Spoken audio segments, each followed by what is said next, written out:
अस्सलाम वालेकुम व्यूवर्स, उम्मीद है आप सब लोग खैरियत से होंगे। तो मैं सादुल्लाह अब्बासी आपकी खिदमत में हाजिर हूँ। तो बहुत सारे दोस्त व्यूवर्स पूछ रहे थे कि जो प्याज हैं और मेथी है, इसकी ये जो सीड्स हैं, इसकी फास्ट जर्मिनेशन जो है वो हम किस तरह से कर सकते हैं। तो व्यूवर्स, जर्मिनेशन का प्रोसेस इंशाल्लाह मैं आपके साथ आज शेयर करूँगा तफसील के साथ। लेकिन इससे पहले मैं थोड़ा सा आपको मज़ीद डिटेल बता दूँ कि प्याज ख़ास तौर पे जब आप लगाते हैं, इसके लिए जो टेम्परेचर होता है वो कितना दरकार होता है, उसकी क्या रिक्वायरमेंट होती है। तो व्यूवर्स, प्याज जो हैं ये टेम्परेचर के हिसाब से बहुत ज़्यादा इम्पोर्टेंट इस पे इसका फैक्टर होता है। इसके लिए जो टेम्परेचर है वो कम से कम आपका 18 डिग्री सेंटीग्रेड होना चाहिए, और ज़्यादा से ज़्यादा व्यूवर्स 32 डिग्री टेम्परेचर जो है होना चाहिए, जिसमें ये अपनी जर्मिनेशन जो है अच्छे से कर सकता है। तो आज जो व्यूवर्स डेट है वो है 17 नवंबर, और इस वक्त मेरा जो ताल्लुक़ है वो झेलम सिटी से है। तो व्यूवर्स, मेरा जो सिटी है वो झेलम है, और झेलम में सर्दी जो है वो नवंबर के मिड से अच्छी खासी स्टार्ट हो जाती है। यानी कि फ्रोस्ट नाइट जिसको हम बोलते हैं, कि रात को ओस पड़ना शुरू हो जाती है हल्की हल्की सी। तो वो वाला जो टेम्परेचर है वो 15 नवंबर से स्टार्ट हो जाता है। अब जनूबी पंजाब का व्यूवर्स टेम्परेचर जो है वो वहाँ पे आबो हवा थोड़ी सी डिफरेंट है। इसके अलावा अगर आप थल से ताल्लुक़ रखते हैं, सराई इलाके से ताल्लुक़ रखते हैं, सिंध वाली साइड से, तो वहाँ पे जो टेम्परेचर है वो नवंबर के एंड से स्टार्ट होता है, यानी 25 नवंबर से। तो 10 से 15 दिन का गैप जो है वो पाकिस्तान के मुख्तलिफ इलाकों में रहता है। तो व्यूवर्स, प्याज़ों की जो सीडलिंग है, वैसे तो मैं रिकमेंड यही करूँगा आपको कि आप 15 अक्टूबर के बाद जो है इसकी स्टार्ट कर दें सीडलिंग। क्योंकि होता ही है कि सर्दियों में अगर आप लेट लगाएंगे तो निकल तो आएगा, लेकिन इसकी व्यूवर्स पनीरी तैयार होने में बहुत ज़्यादा टाइम लग जाएगा, यानी कि हो सकता है 1.5 महीना लग जाए, 2 महीना लग जाए। तो अगर आप 15 अक्टूबर के बाद अगर लगाते हैं तो इसकी जो सीडलिंग है वो तकरीबन तकरीबन 15 से 20 दिन में जो पनीरी है वो तैयार हो जाएगी। क्योंकि इसको टेम्परेचर जो है व्यूवर्स वो बहुत ही अच्छे से मिल जाता है, और इसकी जो न्यूट्रिशन है वो भी बहुत अच्छे से पूरी हो जाती है। तो ये व्यूवर्स एक चीज़ थी जो मैंने आपके साथ शेयर करनी थी। अच्छा, मेथी की जहाँ तक बात है व्यूवर्स, इसका इतना कोई ताल्लुक़ नहीं है, क्योंकि मैंने पिछले साल मेथी जो है मुझे अच्छी तरह याद है, मैंने दिसंबर के मिड में मेथी लगाई थी। ठीक है, तो मेथी जो है वो मेरी बहुत ही अच्छे से ग्रो हुई थी, यानी कि फरवरी के मिड तक जो है ना मेथी व्यूवर्स मेरी कोई 1.5 से 2 फुट तक उसकी हाइट हो गई थी, और अच्छी खासी मैंने हार्वेस्टिंग ली थी। तो मेथी का व्यूवर्स क्या कहते हैं, इसका इतना इशू नहीं होता। सरसों का साग का भी इतना इशू नहीं होता। हाँ, ये चीज़ ज़रूर व्यूवर्स आपने ज़रूर याद रखनी है कि जो हर्ब्स होती हैं व्यूवर्स, जिसमें सलाद पत्ता आता है, मेथी आती है, धनिया आ जाता है, इसके अलावा सरसों का साग आ जाता है, ठीक है, पुदीना आ जाता है। व्यूवर्स, ये जो सब्जियां हैं जिनको हम हर्ब्स बोलते हैं, जो पत्तों वाली सब्जियां होती हैं, इनको आप सर्दियों के जो 6 महीने होते हैं उसमें आप लगा सकते हैं, ठीक है। लेकिन इसमें जो सबसे इम्पोर्टेंट चीज़ है वो ये है कि जब आप सीड्स अपने लगाते हैं तो उसको आपने कोशिश ये करनी है कि धुंध से बचाना है, आपने उसको ओस पड़ने से बचाना है, ठीक है व्यूवर्स। तो कोशिश यही करें कि उसके ऊपर ग्रो बैग के ऊपर, गमले के ऊपर या कंटेनर के ऊपर शाम होने के बाद व्यूवर्स आप उसके ऊपर कोई कवर कर दें, उसको शीट से कर दें या किसी भी चीज़ से कवर कर दें, ताकि रात की जो ठंडक है वो उसके ऊपर ना पड़ सके। तो ये उस वक्त आपने करना है जब आप सीडलिंग लगा रहे हैं, नवंबर के आखिरी दिनों में, दिसंबर में, जनवरी में या फरवरी में। तो अक्टूबर में और नवंबर के मिड तक तो टेम्परेचर अच्छा रहता है, उसमें कोई इतनी ज़रूरत नहीं है। आप अगर अक्टूबर में अपनी सीड्स लगाते हैं तो नवंबर के मिड तक व्यूवर्स आपकी जो पौधे हैं वो मैच्योर हो जाते हैं, तो उसमें आपको घबराने की ज़्यादा ज़रूरत नहीं है। लेकिन सीड्स को बचाने के लिए, जिस तरह गर्मियों में बहुत ज़्यादा जब शदीद गर्मी पड़ती है तो गर्मियों में जो सब्जियां लगती हैं या फल के हम लगाते हैं, सीजनल जो पौधे लगाते हैं, उसको बहुत ज़्यादा गर्मी से भी बचाना पड़ता है। तो यही मेथड व्यूवर्स सर्दियों में भी इम्प्लीमेंट होता है। तो व्यूवर्स आपने इन चीज़ों का ख्याल रखना है। ये छोटी छोटी सी टिप्स होती हैं जो अक्सर जो व्यूवर्स हैं वो चूँकि ज़ाहिर है ज़्यादातर बिगिनर्स होते हैं, मैं भी व्यूवर्स कोई प्रो लेवल का नहीं हूँ, लेकिन मैं अपने जो तजुर्बात हैं, प्रैक्टिकल जो मेथड्स हैं उसके तहत ही आपको मैं सारी चीज़ें बता रहा होता हूँ। तो व्यूवर्स चलें टॉपिक को जो है मैं आपको थोड़ा सा मज़ीद इसको प्रोसीड करते हैं। और फास्ट जर्मिनेशन जो है व्यूवर्स वो मैं एक तरीका आपको सिखाऊंगा प्याज़ों का, जो मैंने किया था और अल्हम्दुलिल्लाह कामयाब भी हुआ है। ये आप देख सकते हैं, ये टिशू पेपर है जो पुराना सा पड़ा हुआ था घर के अंदर, और मैंने इसको सर्च आउट किया है, तो इसी में आपको इंशाल्लाह मेथड सिखा दूंगा मैं। तो ये व्यूवर्स प्याज़ों के सीड्स हैं, आप देख सकते हैं। ये मैंने 50 रुपये का पैकेट लिया है और ये किसी भी आपको किसान बीज स्टोर से जो है ना मिल जाएगा आसानी के साथ। और इसके अंदर आप देख लें हज़ारों की तादाद में बीज हैं, यानी कि हज़ारों की तादाद में आप अगर चाहें तो प्याज भी उगा सकते हैं। तो पूरी एक क्योंकि व्यूवर्स मेरे पास तो खेत नहीं है, ज़मीनें नहीं है, मैं तो अपनी छत के ऊपर लगाता हूँ, तो इसमें से कुछ ही बीज जो हैं वो मैं यूज़ करूँगा और बाकी मैं साइड पे रख दूँगा। ठीक है। और ये व्यूवर्स मेथी के बीज हैं, ये आप देख सकते हैं। तो करना व्यूवर्स ये है कि इसको मैं ओपन कर लेता हूँ जल्दी से। थोड़ा सा टाइट बंद हुआ था। तो ये देखें व्यूवर्स, आपको लग रहा होगा कि कलौंजी के सीड्स हैं, तो कलौंजी के सीड्स नहीं हैं व्यूवर्स, ये ऑनियंस के, प्याज के सीड्स हैं। तो व्यूवर्स सबसे पहले इस टिशू पेपर पे आपने हल्का सा इसको गीला करना है। तो मैं थोड़ा सा इसको डबल कर लूँगा क्योंकि टिशू पेपर मेरा काफ़ी बारीक है, तो इसकी मैं 3 तहें लगा दूँगा। तो अभी इसको हम साइड पे रखते हैं बीजों को अपने, और असल मेथड की तरफ आते हैं। तो व्यूवर्स ये थोड़ा सा पानी लेना है, बहुत ज़्यादा आपने पानी नहीं लेना। ये देखिए मैं हल्का सा अपना टिशू पेपर जो है गीला कर रहा हूँ, पूरा गिलास व्यूवर्स आपने नहीं डालना।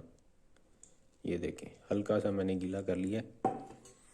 अब व्यूवर्स मैं क्या करूँगा, मैं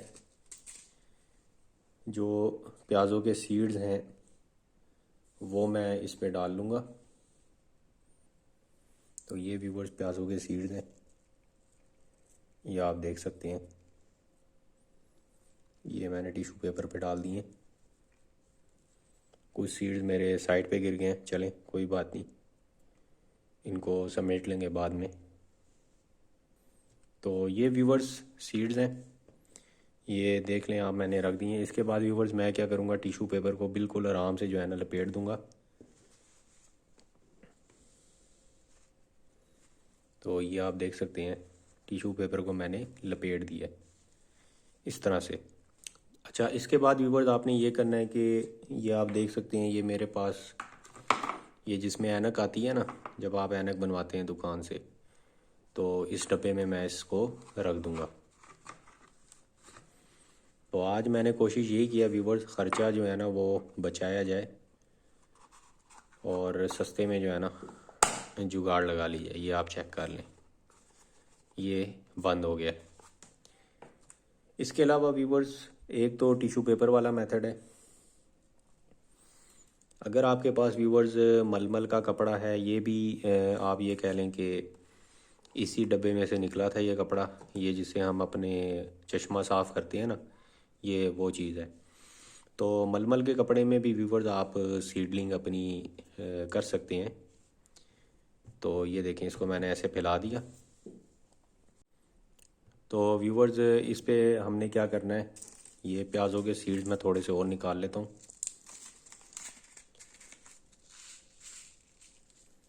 ये आप देख सकते हैं व्यूवर्स,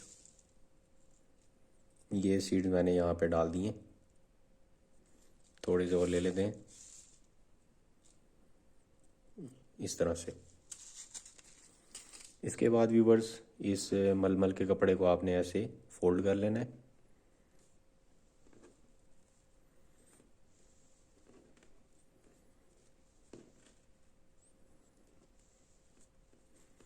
ये आप देख सकते हैं। इसके बाद व्यूवर्स आपने इसको थोड़ा सा गीला कर लेना है।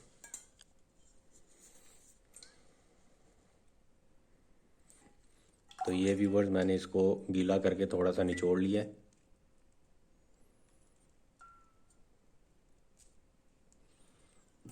अब व्यूवर्स आपने इसको भी जो है ना, ये एक और डब्बा मेरे पास रखा हुआ है, ये भी चश्मे का डब्बा है, इसमें मैं रख दूंगा। आपके पास अगर कोई टिफ़न है व्यूवर्स, आपके पास कोई और डब्बा है तो आप उसमें भी रख सकते हैं, कोई ऐसा इशू नहीं है।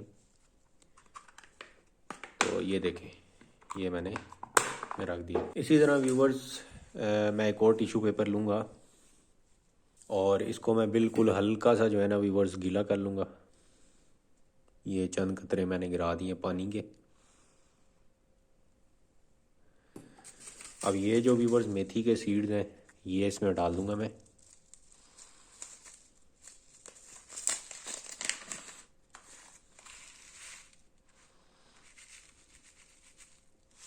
तो ये आप देख सकते हैं व्यूवर्स।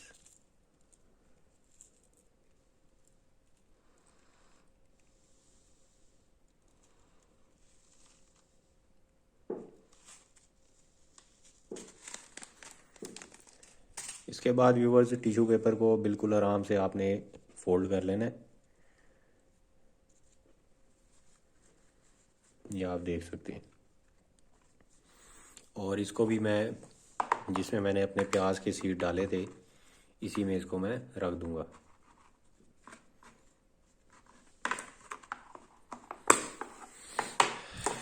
तो ये व्यूवर्स मैंने अपने जो प्याज़ों के सीड्स हैं और मेथी के सीड्स हैं वो मैंने रख दिए हैं। अब कितने दिन रखना है व्यूवर्स? प्याज जो है इसकी जो स्प्राउटिंग है सीड्स की वो तकरीबन 8 से 12 दिन लेती है, यानी कि ये टेम्परेचर के ऊपर डिपेंड करता है। मैं इसको, ये जो डब्बे हैं मेरे, इसको व्यूवर्स मैं खिड़की के पास रख दूंगा जहाँ पे 2 से 3 घंटा सूरज की रोशनी पड़ती है। मैं ऐसी जगह रखूँगा इसको जहाँ पे सूरज की रोशनी पड़ती है 2 से 3 घंटे, और तकरीबन 8 से 12 दिन जो है व्यूवर्स प्याज़ों के सीड्स को लगते हैं, और व्यूवर्स 5 से 7 दिन जो हैं वो मेथी के सीड्स को लग जाता है। तो व्यूवर्स अब हम इसको देखेंगे कुछ डेज़ के बाद कि इसकी जो जर्मिनेशन है सीड्स की, मेथी की और प्याज़ों की, टिश्यू पेपर में और जो मलमल के कपड़े में डाला है, तो देखते हैं कितने डेज़ के बाद जो है ना जर्मिनेशन होती है, और फिर आपको इंशाल्लाह दिखाते हैं। तो व्यूवर्स आज जो है वो 24 नवंबर है और आलमोस्ट 6 डेज़ हो चुके हैं। तो देखते हैं कि स्प्राउटिंग हुई है या नहीं हुई। हमने मेथी और प्याज़ों के जो सीड्स हैं वो हमने टिश्यू पेपर में उनके ऊपर पानी डाल के जो है वो रख दिया था। तो लेट्स सी चेक करते हैं कि क्या रिज़ल्ट आया है। बिस्मिल्लाहिर्रहमानिर्रहीम। तो इसमें व्यूवर्स हमने प्याज रखे थे अपने। सबसे पहले प्याज देख लेते हैं, तो पता लग जाएगा कि 6 डेज़ में क्या रिज़ल्ट हुआ है इनका।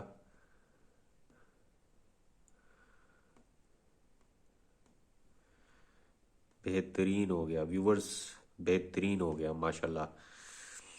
ये आप देख सकते हैं व्यूवर्स कि मैं आपको जूम करके दिखा देता हूँ। ये देखें व्यूवर्स, स्प्राउटिंग जो है ना व्यूवर्स वो हो चुकी है। ये देखें, ये प्याज़ों के बीज की व्यूवर्स स्प्राउटिंग है। तो वाइट कलर की आपको नज़र आ रही होगी। हर बीज में से एक स्प्राउट जो है ना व्यूवर्स वो बाहर निकल आया है। तो ये आप चेक कर सकते हैं। तो ये तो व्यूवर्स हो गया बेहतरीन काम। ठीक है व्यूवर्स। और तो वीडियो व्यूवर्स मैं इसलिए एक एक स्टेप और डिटेल के साथ बनाता हूँ ताकि आपके लिए ना आसानी हो। तो व्यूवर्स प्याज़ों के जो सीड्स हैं इनकी तो स्प्राउटिंग हो गई है। इसको मैं दोबारा लपेट लूँगा और इसको जो है ना गमले में भी हम जो है इसकी सीडलिंग करेंगे। तो इसको मैं वापस रख देता हूँ। और ये व्यूवर्स इसमें जो है ना मैंने मेथी के बीज डाले थे, ये देखें ज़बरदस्त ज़बरदस्त माशाल्लाह। मेथी की भी सीडलिंग हो चुकी है। अब खोल ओपन करने की ज़रूरत ही नहीं है, यहीं से पता चल गया कि मेथी की जो स्प्राउटिंग है ना वो बड़ी शानदार हुई हुई है। फिर भी मैं थोड़ा सा ओपन कर लेता हूँ। टिश्यू पेपर चूँकि गीला था व्यूवर्स, इसलिए जो है ना ये फट रहा है, तो फिर भी ओपन कर लेते हैं। ये तो व्यूवर्स काफ़ी अच्छा खासा लेंथी हो गया, ये देखें, चेक करें व्यूवर्स, जूम करने की ज़रूरत ही नहीं है, दूर से पता लग रहा है कि स्प्राउटिंग जो है ना कैसी शानदार हुई है। ये तो व्यूवर्स ओके वाला काम हो गया है, और मज़ीद भी चेक कर लेते हैं। थोड़ा सा दुश्वारी पेश आ रही है, ये देखें व्यूवर्स, शानदार हो गया है। मैं सारे सीड्स व्यूवर बाहर नहीं निकालूंगा, क्योंकि अभी मैं इनको मिट्टी में नहीं डाल रहा, मैं यानी कि थोड़ी देर बाद मिट्टी में डालूंगा, तो इनको हवा जो है ना वो नहीं लगनी चाहिए। ये कुछ सीड्स हैं व्यूवर्स, मैं निकाल लेता हूँ ताकि आपको मैं दिखा सकूँ कि किस तरह से जो है ना स्प्राउटिंग हुई है। तो ये व्यूवर्स आप चेक कर सकते हैं, टिश्यू पेपर चूँकि गीला था वो इसलिए चिपक रहा है। ये देखें, ये है व्यूवर्स मेथी की स्प्राउटिंग, सीड्स की जर्मिनेशन करने का बेहतरीन तरीका आपकी आंखों के सामने। ठीक है व्यूवर्स, तो इसके अंदर अभी व्यूवर्स भरे हुए हैं सीड्स, और ये जो पीला पीला आपको नज़र आ रहा है ना, ये सीड्स का रस है जो टिश्यू पेपर पे लग गया है। क्योंकि हाइब्रिड सीड्स होते हैं ना व्यूवर्स, इनमें हल्का हल्का सा ना उन्होंने केमिकल मिलाया होता है ताकि वो कोई उस पर फंगस ना हो। ठीक है, तो अभी जो है ना ये इसको मैं वापस लपेट दूंगा व्यूवर्स, और यहाँ डब्बे में हम इसको रख देंगे। तो इस वाले डब्बे में भी व्यूवर्स मैंने जो प्याज हैं उसके सीड्स मैंने रखे थे, तो ये भी ज़रा चेक कर लेते हैं, थोड़ी नज़र मार लेते हैं इस पर भी, नज़र सानी जो है वो कर लेते हैं। तो यहाँ पे भी व्यूवर्स आप ये कह लें कि रिज़ल्ट जो है ना वो हल्का हल्का सा आ गया है, लेकिन जो मलमल के कपड़े में व्यूवर मैंने अपने प्याज डाले थे, ये मलमल के कपड़े में यहाँ पे रिज़ल्ट ज़्यादा अच्छा आया है। अब टिश्यू पेपर चूँकि वाइट कलर का है तो मे भी शायद सही तरह से नज़र ना आ रहा हो, मैं कुछ सीड जो है ना हाथ में ले कर रख लेता हूँ, तो ये आप चेक कर सकते हैं। अभी उस तरह से व्यूवर्स की स्प्राउटिंग जो है ना वो नहीं हुई, लेकिन मलमल के कपड़े में स्प्राउटिंग जो है ना इसकी जल्दी हो गई है। तो अब ये चीज़ भी व्यूवर्स आपने नोट करनी है कि मेथी का कोई इशू नहीं है टिश्यू पेपर में। इसको एक मिनट में लपेट लेता हूँ, वापस फोल्ड करके रख लेते हैं, और इसको 3 से 4 दिन मज़ीद हम देंगे। तो व्यूवर्स मैं ये कह रहा था कि अगर आपने टिश्यू पेपर में मेथी के सीड डाले हैं तो कोई इशू नहीं है, आपकी जर्मिनेशन अच्छे से होगी। लेकिन अगर आप प्याज के जो बीज है ना वो मलमल के कपड़े में डाल लेते हैं ना व्यूवर्स, तो रिज़ल्ट उसका जल्दी निकल आएगा as compare to tissue paper के। तो ये भी एक चीज़ व्यूवर्स आपने नोट कर लेनी है। तो उम्मीद है व्यूवर्स जितने भी मेरे दोस्त थे उनके जो क्वेश्चंस थे, क्यूरीज थी कि भाई प्याज़ों की और मेथी की जो फास्ट जर्मिनेशन है वो किस तरह से हो सकती है, तो होप सो मैंने ये जितनी भी वीडियो पूरी तफसील के साथ बनाई है, जिसमें मैंने आपको बताया टेम्परेचर का भी हिसाब किताब होता है, और इसके अलावा जो मेथड्स हैं फास्ट जर्मिनेशन के, काफ़ी मेहनत से व्यूवर्स ये वीडियो बनती है। तो मुझे काफ़ी जो है ना अब आपसे भी तवक्कुआत हैं कि आप मेरे चैनल को सब्सक्राइब करें, वीडियो को लाइक करें, कमेंट करें, शेयर करें। तो उम्मीद है व्यूवर्स आपको वीडियो पसंद आई होगी, और नेक्स्ट एपिसोड में मिलते हैं। तब तक के लिए इजाज़त दीजिए। अल्लाह हाफिज़।